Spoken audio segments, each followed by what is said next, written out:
I would like to call this meeting on December 8th to order. If you will please join us for a moment of silent meditation.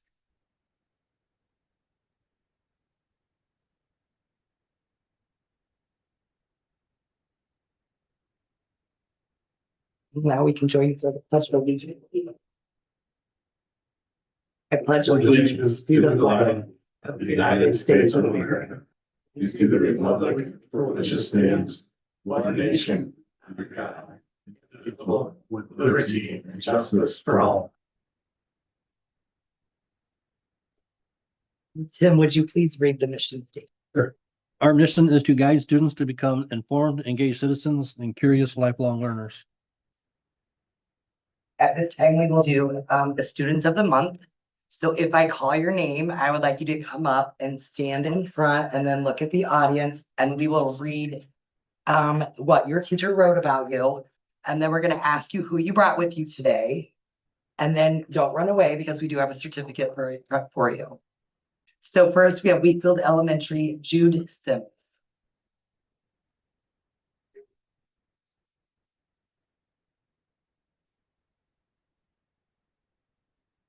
Jude is a young man who shows remarkable capacity for empathy. He seems to instinctively know when others are in need of help or emotional support.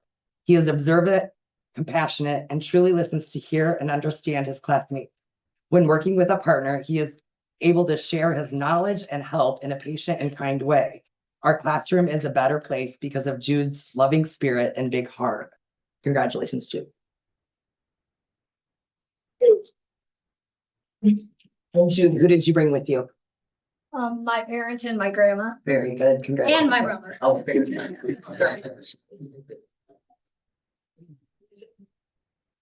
Okay, next we have Dama Elementary, Layla Kelly.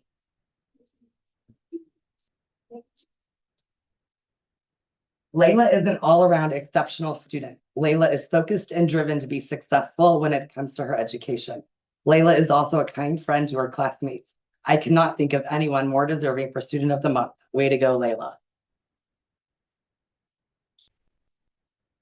And Layla, who did you bring with you today?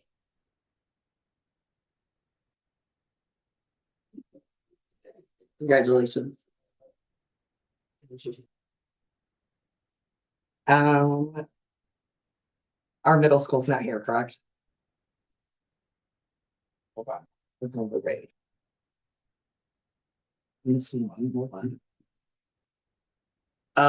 Amelia Garcia. All right, next we have Autumn Oliver. How about Logan Nominson?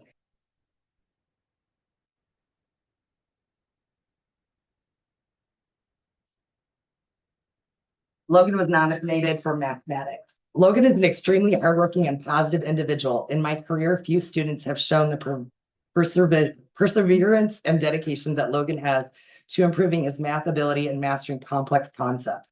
His ability to do this while maintaining a positive attitude speaks even more to his character and a person as a whole. Congratulations. Logan, what did you bring with you? My mom. Congratulations, Ben. Next, I have Jarrett Allen.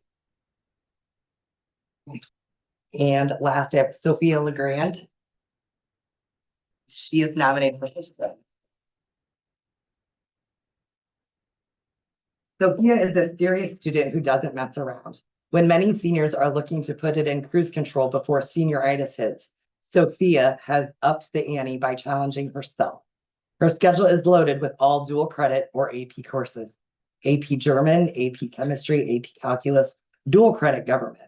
Seriously, her so-called easy class is advanced concert band. Congratulations.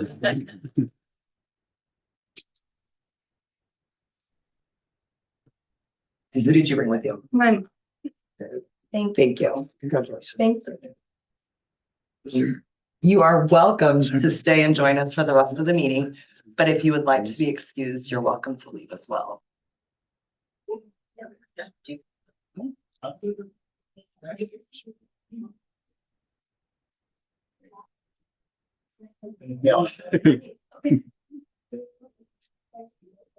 See you tomorrow.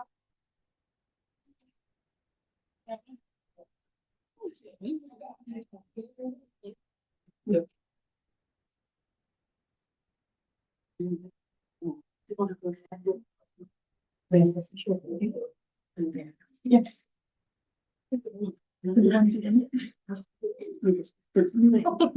That's up to you.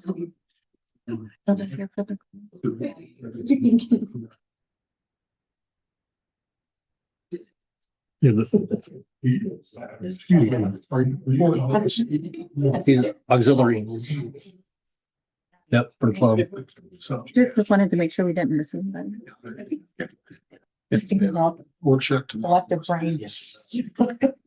Her husband used to be a super fan. He's pretty. So it's one word. And Mr. Street, I have no public participation today. Very good. Kristen used hers, but it I ask that you approve the minutes of the November 24th, 2025 board meeting and executive session. So moved. Second. Moved by Jeff, second by Bill, all in favor, 7-0. We recommend your approval of the corporation claims of payroll for $6,104,110.18. So moved. Second. I'm sorry, I didn't hear who moved it. Katie moved it, second Jill. Second by Jill, all in favor, 7-0. Under report items, on December the 6th, Saturday the 6th, the high school hosted the Region 1 Business Professionals of America Regional Leadership Conference. This was KV's largest membership on record with 65 students. KV had 11 students awarded first in the region in their events and have qualified to compete at state March 8th through the 10th in Indianapolis. Also, this Friday to Saturday, our esports team will be hosting the 6th annual Extra Life charity streaming, which will benefit Riley Children's Hospital of Indianapolis. You can get online and donate on behalf of the KV esports team to Riley Hospital. And every year they have increased their goal. And since 2019, 21, 22, 23, and 24, they have raised a total of $13,323. So congratulations, eSport, and good luck this weekend. Under employment actions, we'd ask that you accept the leave request as listed. So moved. Second. Moved by Tim, second by Jill, all in favor, 7-0. Under extracurriculars, we'd recommend that you approve the ECA recommendations. So moved. Second. Moved by Bill, second by Katie, all in favor, 7-0. Under employment, under certified, we'd recommend your approval of the 2 certified recommendations. So moved. Second. Moved by Jeff, second by Tim, all in favor, 7-0. Under classified, we recommend to approve the classified recommendations as listed. So moved. Second. Moved by Bill, second by Jill, all in favor, 7-0. Under new business, we'd ask that you accept the generous donations and grants given to support the students and staff at Kankakee Valley as per the attachment. So moved. Second. Moved by Katie, second by Jeff, all in favor, 7-0.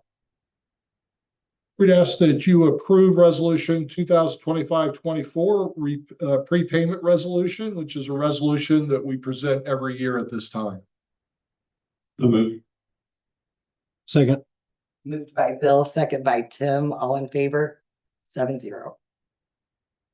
We'd ask that you approve the addition of the American Legion Auxiliary Club and the Youth Alive Club at Kankakee Valley High School. So moved. Second. Moved by Jeff, second by Tim, all in favor, 7-0. We'd ask that you approve the 2027-28 and the 2028-29 school calendars. So moved. Second. Moved by Bill, second by Dan, all in favor, 7-0. We'd recommend your approval for Barton Covelma for architecture and engineering services. So moved. Second. Moved by Jill, second by Jeff, all in favor, 7-0. We'd recommend that you accept the fuel bids from Keystone Cooperative for the school corporation fuel products. So moved. Second. Moved by Tim, second by Jill, all in favor, 7-0. Use of facilities, we'd recommend your approval, the use of school facilities as listed. So moved. Second. Moved by Katie, second by Jeff, all in favor. And I'm abstaining. So that's 6-0-1. Those are all the items that we have. You get a motion to adjourn. Someone. Second. Moved by Jeff, second by Bill, all in favor, 7-0. And I have.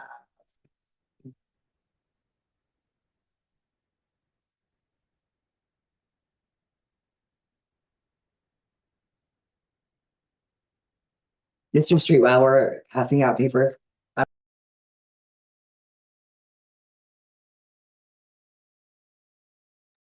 What you will be doing. The junior, the junior auxiliary group, we will be doing like. Yeah, fundraisers and.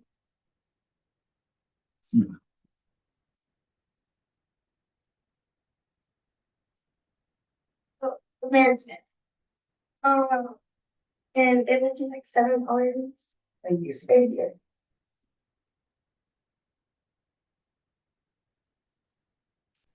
Want to include middle school and high school for this and start like a club. Tell them some of the activities that we do, Ava. What are we doing this weekend? That's a good one.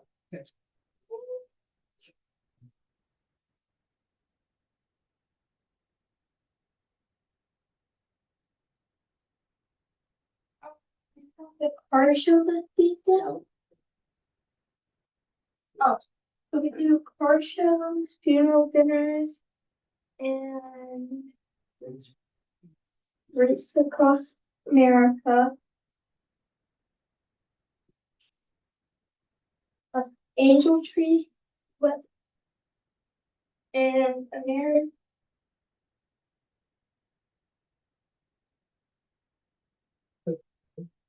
American cookies for vets. Poppies, Memorial Day parade, veterans dinners, veterans and local nursing home. And at the veterans home. That's good. I just wanted you to kind of tell them what we do, but thank you. Well, So we're doing stuff. the wreath and we put them on the veterans. Gravestones, and then the cookies we deliver to those in our community there. So thank you. And it was proposed that they were gonna help a lot with the Veterans Day program that we have at school and do a lot of fundraisers for veterans type things. So Nice. we were excited for that to get started at the high school. So. thank How many you. students do you think will participate? We're hoping a lot of them will Yes. get more people involved in doing some of the community activities and stuff. So I did put Ava on the spot, but she's in the middle school. Her sister couldn't be here because she is at a choir concert. Yes. So her sister was actually supposed to. So, Well, thanks for speaking. yes, thank you. Good luck. Just for fill in. Yeah. Her grandpa used to be a super fan too, Okay. back in the late 70s, early 80s. Yeah, he graduated in 82. So early 80s. Yeah. And then John Christopher. Yep. Well, good luck. Even wear a You cape. guys are welcome to stay for a few minutes. We're gonna do Up a and down the court, get people excited. session, and then after that, we will go into executive session. So you're welcome to stay, or if you guys want, maybe you can do that too. Now, is it okay for me to do be the advisor or? I think Mr. Myers and I talked and it was okay. Yeah. And I can help when I can, but I just can't. Yeah, we just spread pretty thin. Oh, we appreciate you. Thank you.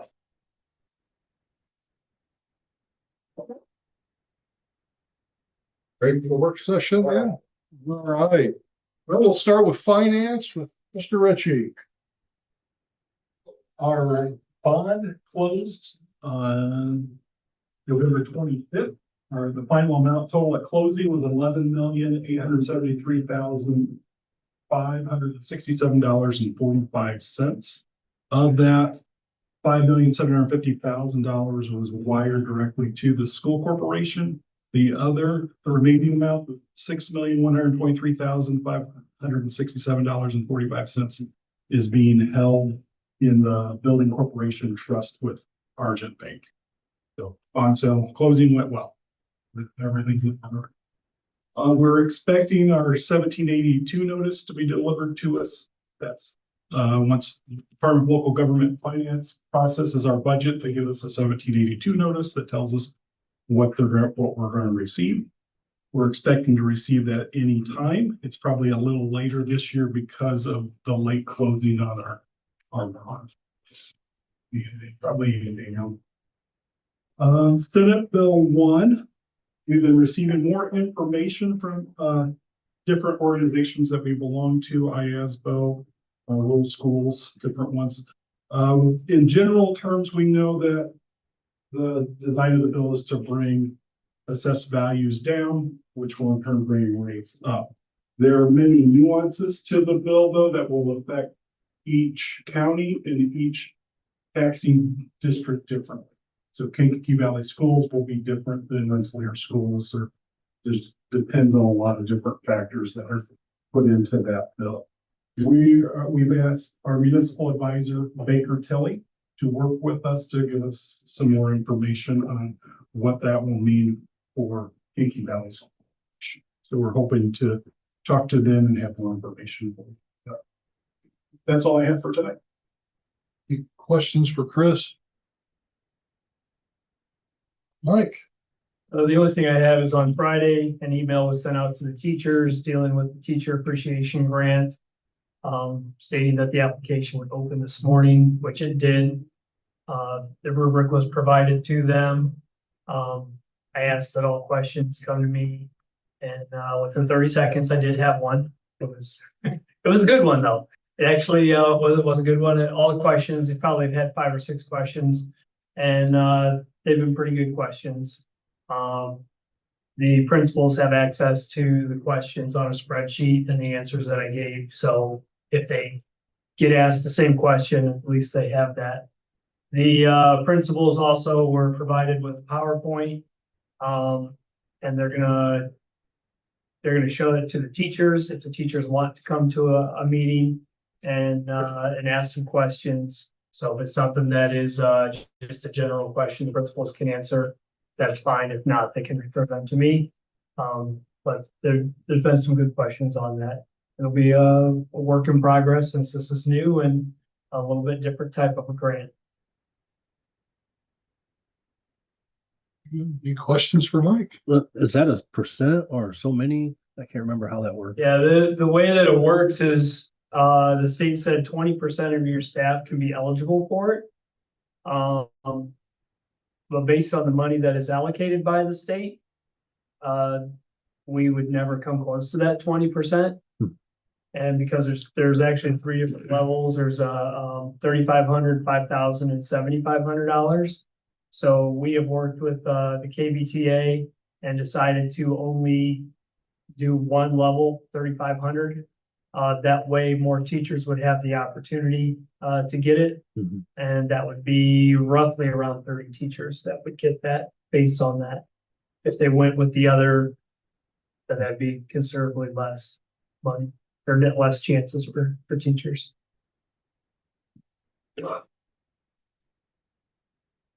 Okay.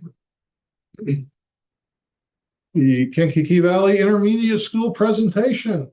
Shelley, Brooke? You're gonna run the slides. Point at me. Point at you. All right, I have notes just in case I forget something. Thank you for allowing us to speak tonight. This is Brooke Oliver. She is my new assistant at the intermediate school. So our first slide talks a little bit about our enrollment. Over the last 6 years, our enrollment has stayed pretty steady. My first year, we were right over 500, I think it was like 504 kids. We're down a little bit now, 469. We have 18 students in our life skills and levels program. So those students, for the most part, stay self-contained in a room most of the day. We do have some of our levels kids that go out for reading or math. They have recess and lunch with their gen ed peers, and the same with our life skills students. They mostly stay in the room. They might go out for a special here or there, depending on if they are having a good day. And then they will eat lunch with their peers as well. So our class sizes range anywhere from about 22 to 25. Our higher class sizes normally come from our high ability classes that are normally a little bit bigger. And then the lower end are normally our special ed classes. As you know, we have 10 teachers at each grade level. 6 of those classes at each grade level will have students with IEPs in them. 2 of our classrooms normally have students that are ELL.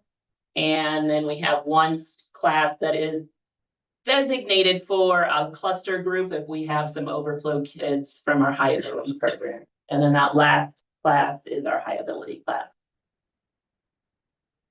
One of the new programs we have implemented this year is Edmentum Exact Path.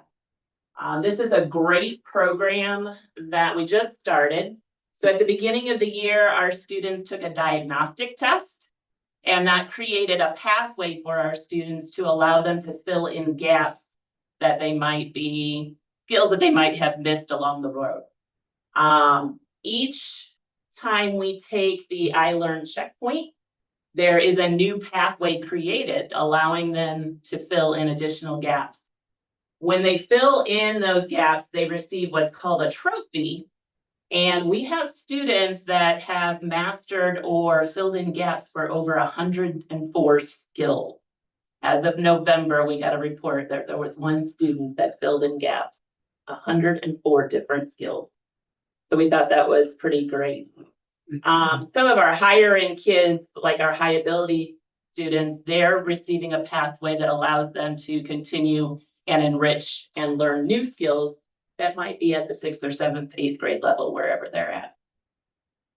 Another program this year that we have implemented is Readable English. This is a reading foundations program that we only have 169 seats, but we have 169 students in there, and they are learning, they're called glyphs. So kind of think of a dictionary pronunciation guide. They're learning those little symbols that will help them understand the sounds that the letter makes and helps them improve their reading fluency. So we have those 169 kids working on that. There are 4 different phases to that program. So the first phase is them just understanding those glyphs and learning them. And then the second phase, they get into practicing those glyphs in actual writing or in their reading. That's the phase most of our students are in right now. They practice 1 set of texts 3 times throughout the week to show growth. What's nice about that program then is our teachers can take any text that they have online or even a paper copy and put it into the converter that will then add the glyphs to anything they read. So that's been very beneficial. Next, something we're taking very seriously this year is we are adopting a new reading series. And it is a very long process. We started a couple months ago. Mike was very gracious and was able to get us copies of all of the reading materials that are on the Indiana State approved list. So we have reviewed them.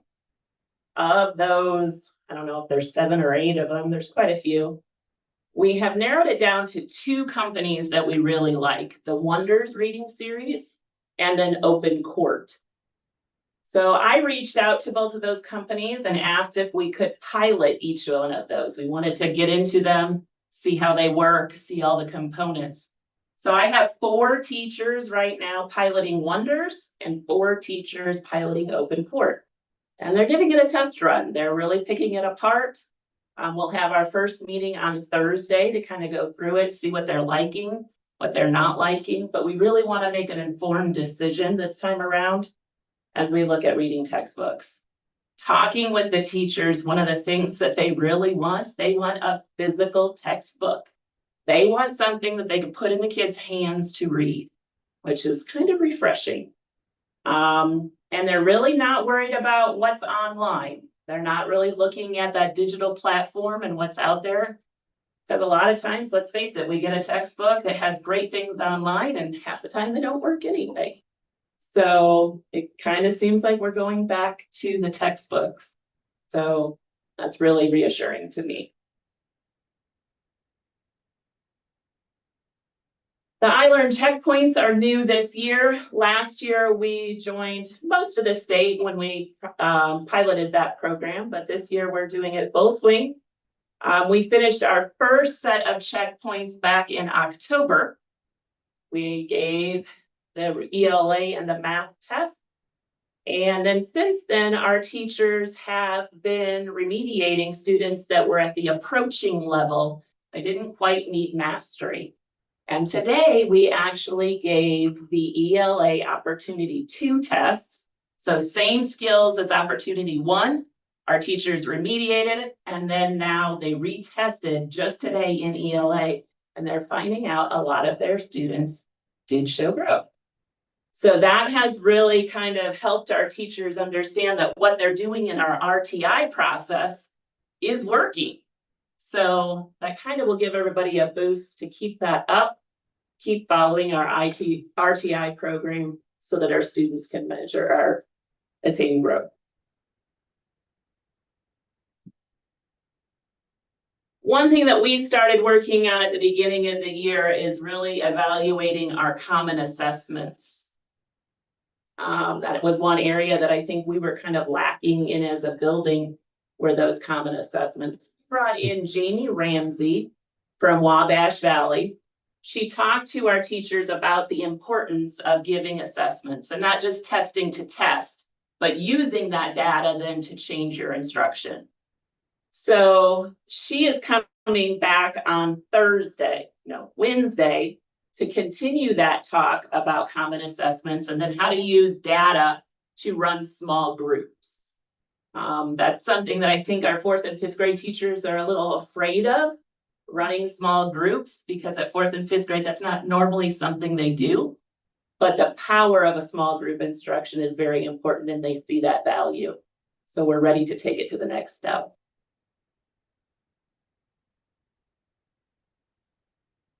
Last year, the IS spent a lot of time talking about discipline, and I know all of you were informed of that.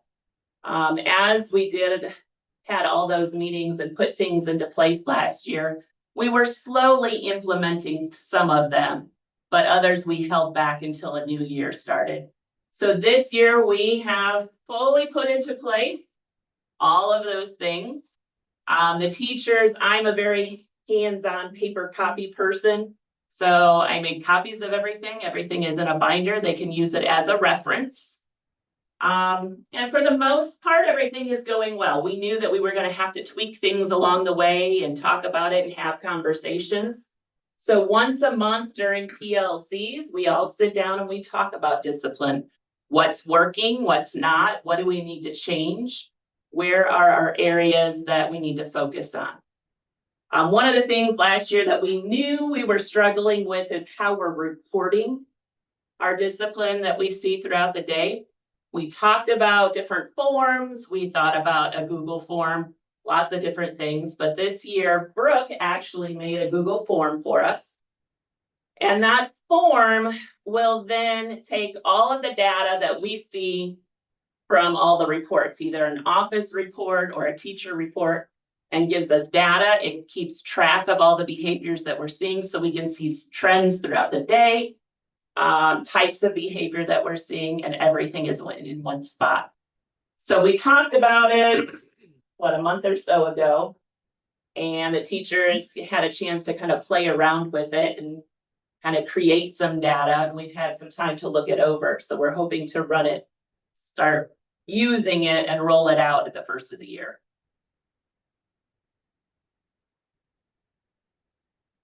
PLCs have always kind of been a struggle at the intermediate school just because our groups are so big. We have 10 teachers all trying to come up with a consensus of something at each grade level. So this year we're running PLCs a little bit different. Every Wednesday we meet together in the library as a school and we talk about different things. We will talk about data, discipline, assessments, the I learned checkpoints, but we start the conversation together and then we break out into small groups where then Brooke and I can go around to the groups and hear anything that is the same or different and kind of address it right away instead of having to come back at a later date. So I think our PLCs are running a little bit better, hoping just to continue it all year long.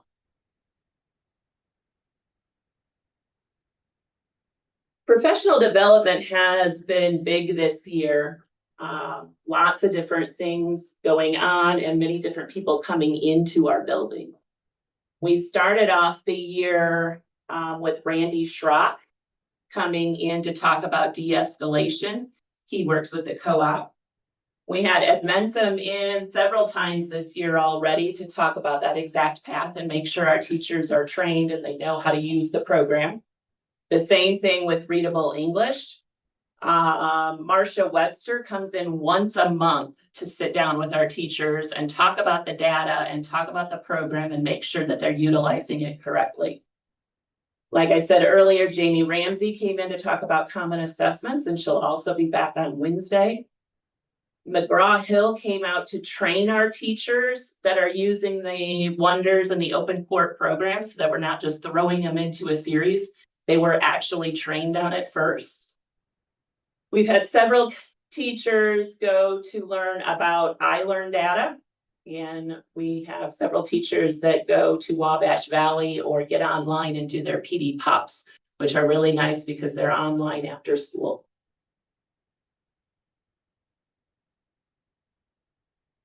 The last thing I want to talk about is safety in our buildings. I know in today's day and age, we have to take that very seriously. We have 4 separate teams in our building that we all deal with safety. Our first team is just our blanket safety team where we go over the binder. They help with our fire procedures, our drill days, and we talk about what works, what doesn't, what changes need to be made. We also have a crisis team, and this team is a group of teachers that have dedicated 5 days throughout the year to get trained on TCI, which is therapeutic crisis interventions. So when we have a student that is escalating or at risk of hurting themselves or someone else, this team is called in to make sure that everybody stays safe. Another team that we started that we talked about at the end of last year, but we started this year, is a de-escalation team. That team was brought on by 2 teachers, 2 special ed teachers that saw a need for it and just kind of took it and ran with it. These teachers are called in when we have a student that isn't really in a crisis, but we're seeing behaviors that are repeated over and over again. The teacher then will call the de-escalation team in and they just kind of come in and observe. And then at the end of the day, they go back and they tell the teacher what they've noticed and they try to come up with a plan to help the student. Finally, another new team that we put into place this year is that behavioral threat and assessment team. This is something mandated by the state, but we see more and more students that are making threats to hurt themselves or someone else. So we have a team that is set up that can review the threat, talk about it with the student and determine, is it something that's viable or is it something that they're just kind of blowing off steam? So safety is a big issue right now, and I think we have all of our bases covered, so hopefully at least. Finally, I just want to recognize some of the people in our building that work behind the scenes and just don't get the credit they deserve sometimes. Our cafeteria staff that spends so much time behind the scenes preparing lunches every day. Our office staff, who Jackie and Tammy answer all those phones and are first line of defense when you come in the building. Mrs. Helton, she does everything computer related. She also takes care of our yearbook. She takes pictures. She was at the choir performance on Friday night, staying and doing all those late night things that we don't always see. Our school nurse, Courtney, is new this year, but she's done an amazing job. She's just kind of jumped right in and taken care of everything. She asks questions and she helps our students just to make sure she's on top of everything. Miss AG, I can't say enough about her. She's always on the move. She's always doing something, and she is on top of it all the time. She even teaches classes every to our students. She does all of those guidance counselor lessons, and she's a busy person, so she deserves a huge thank you. Our custodial staff, it's hard to believe that our building, this is what, year 26 for that building, and you would never know that it is that old. It's a great building, and that's all due to them and how they maintain everything. And there's our teachers. We were all dressed as Where's Waldo last year, so they don't get the credit that they deserve. The hard work, the late hours, the work that they do behind the scenes and on the weekends, it's really appreciated. That's all I have. Thank you. Thank you. Any questions for Shelley? Dealing with her presentation or about the IS academics?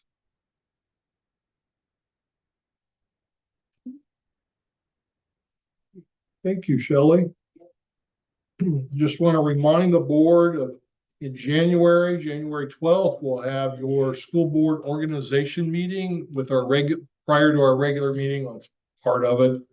And then on the 26th, after or before a regular meeting, we'll have the Board of Finance meeting. And then other items deemed necessary. I had sent information to you about a company called Spyglass that will look through bills of school corporations and other government units and look for hidden taxes that companies put on that schools aren't supposed to be charged and some other items. They have saved quite a bit of money for some other school districts in our area. And I would like to have them an opportunity to look at our billing as well. So if they find something that's been a reoccurring charge, we pay that amount for a year after it's corrected.